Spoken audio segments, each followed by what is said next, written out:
समाज के काम आएगा, मेरा ये वादा इस मंच के माध्यम से। सबसे पहले बहन चंद्रकांता जी को और छोटे भाई नुकुल को बहुत बहुत धन्यवाद, उनको बधाई और उनके लिए मंगल कामनाएं। मैं तो ये समझता हूं कि इस जीत में अगर सबसे बड़ा रोल कोई है तो उनकी मेहनत का और यहाँ के कार्यकर्ताओं की, यहाँ के समाज की, जिन्होंने उन पर विश्वास लगाया। मेरा कोई जिला परिषद के सदस्य, जिला परिषद बोलते हैं आप यहाँ जी, जितने जिला परिषद के सदस्य हैं वो एक तरफ और आपका ये बेटा एक तरफ। आप देख लेना, सबसे ज्यादा काम करेगा आपके क्षेत्र में, आप देख लेना। क्योंकि हमने इस आंदोलन में यही सिखाया कि हजारों साल से जो समाज ठगा गया है, उनको उम्मीदें तो बहुत होती है लेकिन उनकी उम्मीदों के साथ हमेशा धोखा होता है। तो इसलिए आप लोग उनके लिए मेहनत करना, उनके लिए अवसर पैदा करना और जो समस्याएं हैं उनके समस्याओं को हल पैदा करना। और मैंने देखा है कि नुकुल और यहाँ जो तमाम साथी हैं, राजगुरु भाई और उनकी पूरी टीम ने अपने दम पे यहाँ पहचान बनाई है, मेहनत की है, उन्होंने एक लड़ाई लड़ी है। जहां भी जुल्म जाति अन्याय हुआ, जहां जरूरत हुई, उन्होंने लड़ाई लड़ी और विश्वास पैदा किया। मेरे जैसे भाई को भी उनकी वजह से हिम्मत मिलती है, वो काम करते हैं, उनका श्रेय मुझे मिलता है। आज का ये प्रभारी जी ने मुझसे कहा कि आपको आना है उनके धन्यवाद सभा में। किन्हीं कारणों से मेरे ऊपर काम ज्यादा है तो मैं नहीं आ पा रहा था, फिर भी मैंने तय किया कि वहां की टीम का हौसला बढ़ाने के लिए मैं जरूर जाऊंगा। अब मैं अपनी बात को शुरू करता हूं। मैं आपसे बस बात के लिए आप ताली बजा रहे हैं, बस आप ताली बजाने में खुश हो जाते हैं। ना तो ताली बजाने से आपका भला हो सकता, ना ही किसी को गाली देने से आपका भला हो सकता। बहुजन समाज में समय समय पर जन्मे सभी संतों, गुरुओं, महापुरुषों को नमन करते हुए करुणा के सागर तथागत बुद्ध, संत शिरोमणि सदगुरु रविदास जी महाराज, भगवान वाल्मीकि महाराज, गुरु नानक देव, संत कबीर और आजाद भारत से पहले सामाजिक परिवर्तन के अग्रदूत महायोद्धा जो इस आंदोलन को चला रहे थे, जिनके कारण आज एक बड़ा ऐतिहासिक परिवर्तन हुआ और मेरे जैसे प्राइमरी स्कूल के हेडमास्टर के बेटे बोलने का मौका मिला। परम श्रद्धेय राष्ट्रपिता ज्योतिबा फूले, मां सावित्रीबाई फूले, मां फातिमा शेख, छत्रपति साहू जी महाराज, परम पूजनीय बाबा साहब अम्बेडकर, मान्यवर दीना भाना वाल्मीकि साहब, महामना रामस्वरूप वर्मा। शिकायत तो नुकुल से रहेगी कि जब इतना अच्छा आयोजन किया था तो मेरी मां बहनों के लिए कुर्सी बड़ी ऊंची सी लगवा। जब जिस समाज की माएं बहनें धरती पे, जमीन पे बैठे, वो समाज सम्मानित कभी हो ही नहीं सकता है, कभी नहीं हो सकता है। आप चेक करके देखना, जो समाज सम्मानित महसूस करता है या उसने अपने अंदर काबिलियत, ताकत हासिल की है, उनकी महिलाएं कुर्सियों में बैठती हैं, उनकी महिलाएं इसलिए चला रहे हैं कि आज तक जो कुछ भी हमें मिला वो मांगने से नहीं मिला, ना रोने से मिला, ना चिल्लाने से मिला। हमारे महापुरुषों ने अपने खून का बलिदान किया इस देश में, अपने जीवन को निछावर किया, तब हमें अधिकार मिले इस देश में। एक भी अधिकार ऐसा नहीं, पानी के पीछे, मेरी उम्र कम है, मैंने नहीं देखा कि किस तरह का अन्याय हमारे लोगों ने सहा। बनाने वालों ने इस देश में जाति व्यवस्था बनाई, जाति व्यवस्था के आधार पर ऊंच नीच बनाई। वो मानव जब जरूरत होती है अपने भाई से पहले उस व्यक्ति को याद करता जो करीब खड़ा है दुख में, लेकिन वो भी जाति व्यवस्था की वजह से ऊंच नीच की भावना पैदा करके आपस में एकजुट नहीं है। हमारे गुरुओं महापुरुषों ने सिखाया हमें कि मनखे एक समान, मानव मानव एक समान है।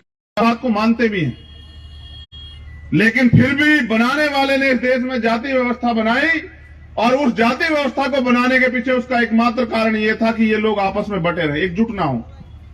आप आज देखो, इंसान अपने घर में कुत्ता पालता है, बिल्ली पालता है, भेड़ पालता है, और इसके खिलाफ बाबा साहब अम्बेडकर उन्होंने एक किताब लिखी, एलिमिनेशन ऑफ कास्ट, जाति का विनाश, कि जाति खत्म हो जाए और हम लोग भाईचारे में बंधे और एक दूसरे के सुख दुख की लड़ाई लड़े। और देखिए, भाईचारे का परिणाम है कि बहन चंद्रकांता को आप सब लोगों ने सम्मान दिया। अगर भाईचारा ना होता तो क्या बहन चंद्रकांता जीत जाती? आप बताओ मुझे। एक जाति के आधार पे हम लोग इस देश में राजनीतिक रूप से कामयाब नहीं हो सकते। अगर हमें राजनीतिक रूप तो अपने भाइयों को, उन लोगों को जो बिल्कुल हमारे जैसे हैं, जो इस देश के SC, ST, OBC और माइनॉरिटी के लोग हैं, उनमें भाईचारा पैदा करना होगा। और वो भाईचारा पैदा दीवार खींच के नहीं होगा, वो भाईचारा पैदा एक दूसरे के सुख दुख में खड़े होकर होगा। वो भी छोटूराम और बाबा साहब अम्बेडकर ने मिलकर आंदोलन चलाया और लड़े, अंग्रेजों से भी अपने अधिकारों के लिए लड़े और फिर उस काम को पूरा किया। चौधरी चरण सिंह जी ने जब जमींदारा प्रथा खत्म हुई तब जाके लोगों के पास जमीन आई। हमें समझना पड़ेगा, हर एक महापुरुष ने अपने अपने समय में आके काम किया। अंधविश्वास पाखंडवाद के खिलाफ पेरियार रामास्वामी नायकर, पेरियार लल्ली यादव, महामना राम स्वरूप वर्मा इतने इतने बड़े बड़े काम करके गए सामाजिक परिवर्तन के। राष्ट्रपिता ज्योतिबा फुले। हमें समझना पड़ेगा कि इस देश के बहुजन समाज के लोग, पिछड़े वर्ग के लोग, दलित समाज के लोग, आदिवासी लोग, माइनॉरिटी के लोग भाई भाई हैं। उनका एक दूसरे से खून का रिश्ता है, दुख का रिश्ता है, परेशानी का रिश्ता है। और उस रिश्ते को समझ के अगर हम एकजुट नहीं हुए देश में, तो अभी हमारे बहुत ही विद्वान साथी, बहुत बड़े संगीतकार हमारे मंजीत जी ये कह रहे थे कि अगर एकजुट ना हुए तो संविधान खत्म हो जाएगा। आपको समझना पड़ेगा संविधान आपको देता क्या है। ये जो आप आजादी से बैठी हो ना मेरी माओ बहनों, ये संविधान की देन है। अगर आज ये चंद्रकांता जिला परिषद की मेंबर बनी, इसका अधिकार बाबा साहब अम्बेडकर ने संविधान में हमें दिया। आज अगर हम लोग साफ पानी पी रहे हैं या आजादी से घूम रहे हैं, ना ही किसी को गाना गाने देगा, ना ही आपके नीचे कुर्सियां होंगी और ना ही आप यहाँ की सरदारी मेरा स्वागत कर पाएगी। तो महापुरुषों ने आंदोलन चला के अपने 4-4 बच्चों की कुर्बानियां देके, अपने जीवन की कुर्बानियां देके हमें जानवर के जीवन से इंसानों का जीवन जीने का अवसर दिया। अब हमारे कंधों पे जिम्मेदारी है। स्पेशली भीम आर्मी के नौजवानों से कह रहा हूं कि नारेबाजी करने से कुछ नहीं होगा मेरे भाई। जब तक आप गांव में उतर के लोगों के बीच बैठ के उनके दुख सुख को जान के और उनकी वोट की वैल्यू को उनको समझाने का काम नहीं करोगे, जब तक आप उनके बीच में जाके विश्वास पैदा नहीं करोगे, जब तक आप उनके विश्वास को जीतने का काम नहीं करोगे, जब तक आप प्यार पैदा नहीं करोगे, हम लोग कामयाब नहीं हो सकते। इस देश में अगर कोई भी कानून बनवाना है अपने अधिकारों के लिए, तो वो बनेगा विधानसभा में या संसद में। और संसद में अगर आपकी संख्या नहीं है, विधानसभाओं में आपकी संख्या नहीं है, तो फिर आपके लिए कोई कानून नहीं बनेगा। अगर बनता तो 72 साल में बन जाता। आज जिन चीजों से आप परेशान हैं, जमीन नहीं है, रोजगार नहीं है, महंगाई से निजात नहीं मिल रही है, भ्रष्टाचार चरम पे है, अच्छी पढ़ाई नहीं हो रही, अच्छा इलाज नहीं हो रहा, ये पैदा कहां से होगी? ये मिलेंगी कहां से आपको? सड़क पर न आप तो कोरोना काल में इतनी बड़ी संख्या में मरे मजदूर, किसान सुसाइड कर रहे हैं, तो क्या आपके दुख को किसने देख के आपके लिए कुछ छोड़ा क्या? आप बताओ, कोई आपके इस दुख में आपके दुख को देख के आया हो कि नहीं साहब आपके साथ परेशानी, आपके लिए कानून बनाते हैं, आपको ठीक सुविधा मिलनी चाहिए। बाबा साहब अम्बेडकर और मान्यवर काशीराम साहब के कारवा को हम लोग अपने कंधों पे यहां तक लेके आए, और यहां तक नहीं लेके आए, आगे तक ले जाना चाहते हैं। कहां तक? जब इस देश के संविधान को पूर्ण रूप से लागू होने का मौका मिलेगा, और जो बाबा साहब अम्बेडकर ने सपना देखा इस देश की सर्वोच्च गद्दी पे बाबा साहब अम्बेडकर को मानने वाला उनका बेटा बैठ के इस देश के कमजोर शोषित वंचित तबके के लिए, उनके अधिकारों के लिए कानून बना के उनको असली आजादी दे देगा। जब तक वो दिन नहीं आता, तब तक अगर आप चैन से बैठे हो तो आप तमाशा देख रहे हो अपनी बुरे हालात का। इसलिए मैं इस स्वागत से बहुत खुश नहीं हूं।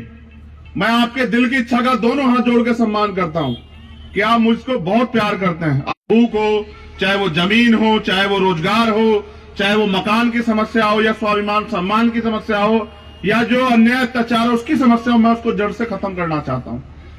लेकिन वो तभी खत्म होगी जब आप मुझे राजनीतिक ताकत दोगे। आप बड़ी संख्या में लाखों लोग मेरे साथ आंदोलन करो, कुछ नहीं बनेगा।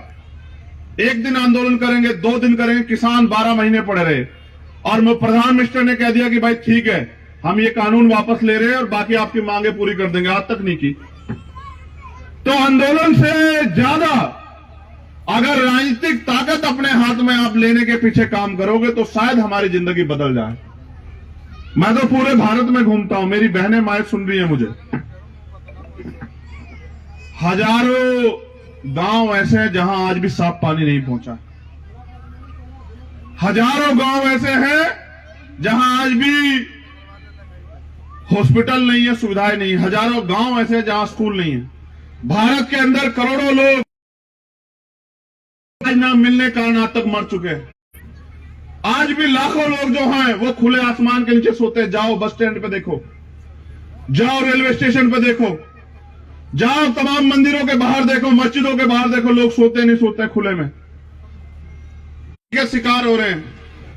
यहां मुझे कहने में कोई परहेज नहीं, मैं गरीब का बेटा हूं, किसान का, प्राइमरी स्कूल के हेडमास्टर का। यहां आज अमीरों के कुत्ते घी खा रहे हैं और हमारे लोग रोटी रोटी के लिए मोहताज हैं इस देश में। मैं इस गांव के 10 घर दिखा दूंगा, अगर सुबह वो काम पे ना जाए तो उनके घर में रोटी नहीं आएगी। मैं जानता हूं अपने समाज को। आप सब लोगों से वो झूठे वादे करते हैं कि आपकी जिंदगी बदलेंगे। मैं ये नहीं कहता कि नुकुल को जो पद आपने दिया है वो आपकी जिंदगी बदल देगा, मगर मैं ये वादा आपसे कह रहा हूं कि अगर कुदरत ने, प्रकृति ने मुझे 10 साल की जिंदगी दी, इस 10 साल में मैं अपनी पूरी चप्पलें घिस घिस के हर एक गांव में जा 365 दिन पटके को डालते हैं ना, जो जय भीम का नारा लगाते हैं, वो तो भूखे पेट भी काम करने वाले लोगों। लेकिन समझ लो काम क्या करना। आपके जिले में कितने गांव हैं पलवल में बताओ? 200 कितने? 289 गांव। एक साल उसी गांव में एक परिवार के साथ साथ एक महीने में एक परिवार को जोड़ते हुए 12 परिवारों को जोड़कर काम करो, और फिर आएगा 2024। मैं गारंटी से कहता हूं, जब एक एक गांव में 12-12, 15-15 परिवार आपके साथ जुड़ जाएंगे और वो भी आपकी बात को समझ जाएंगे, तो मैं लिख के देता हूं, यहां से पलवल से विधायक आपके होंगे, सरकार में हिस्सेदारी भागीदारी आपकी होगी, और जब सरकार में भागीदारी आपकी होगी तब मैं गारंटी देता हूं कि तब बनेंगे आपके लिए कानून और आपकी तरफ आंख उठाने वाले का इलाज हो जाएगा शाम तक। आप मेरी बात को याद रखना। सड़कों से कानून नहीं बनेंगे, और एक दिन काम करके मेरे आने पे खूब मोटरसाइकिलें, खूब गाड़ी दौड़ा के काम नहीं चलेगा, बहुत गाने बजा के नाच के काम नहीं चलेगा। जिम्मेदार बनना पड़ेगा और गांव गांव में जाके, और वो समाज जो सब पे भरोसा करता है उसके विश्वास को नहीं ठगना है, ये भी याद रखना। देखा होगा जितेंद्र मेघवाल को मूछें रखने पर हत्या होती है। आपने देखा इंदर मेघवाल को मटकी से पानी पीने पे आजाद भारत में हत्या हो जाती है।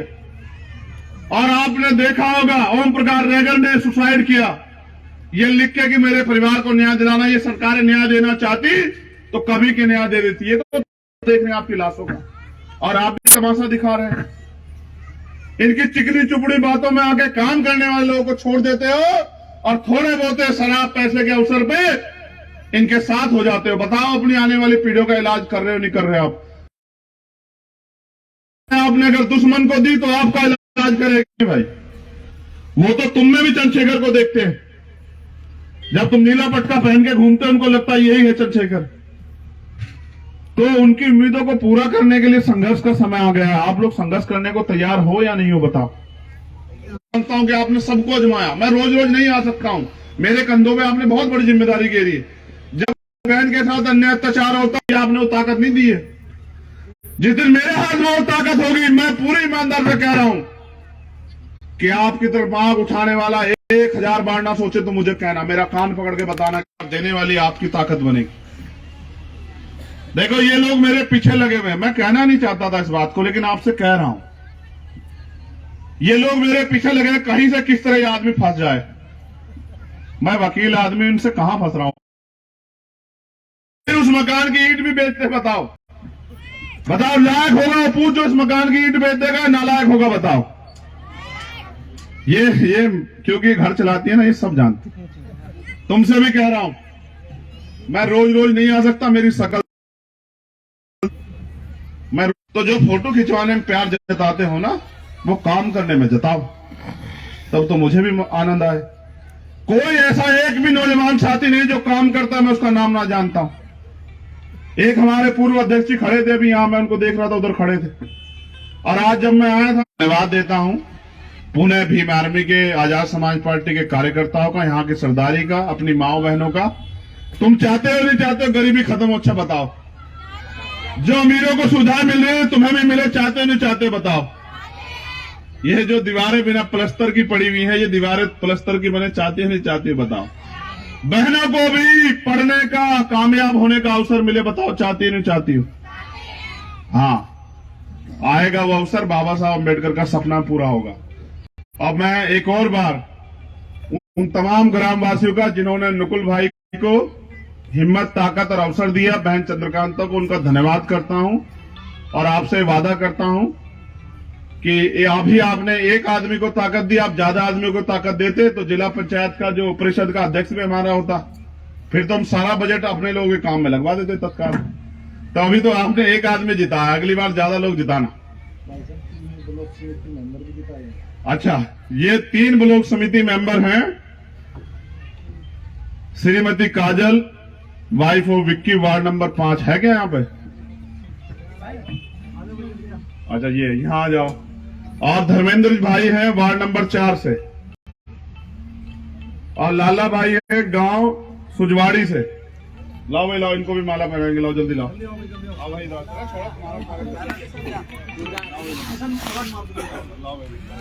राजपुरा से किशन मेंबर जी, हरवंश भाई, जिला परिषद वार्ड नंबर 19। पार्षद है जी आपके। और कौन है भाई? जल्दी आओ, जल्दी आओ।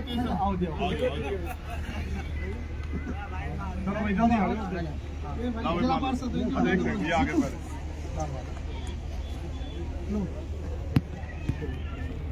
ये जिला पार्षद हो।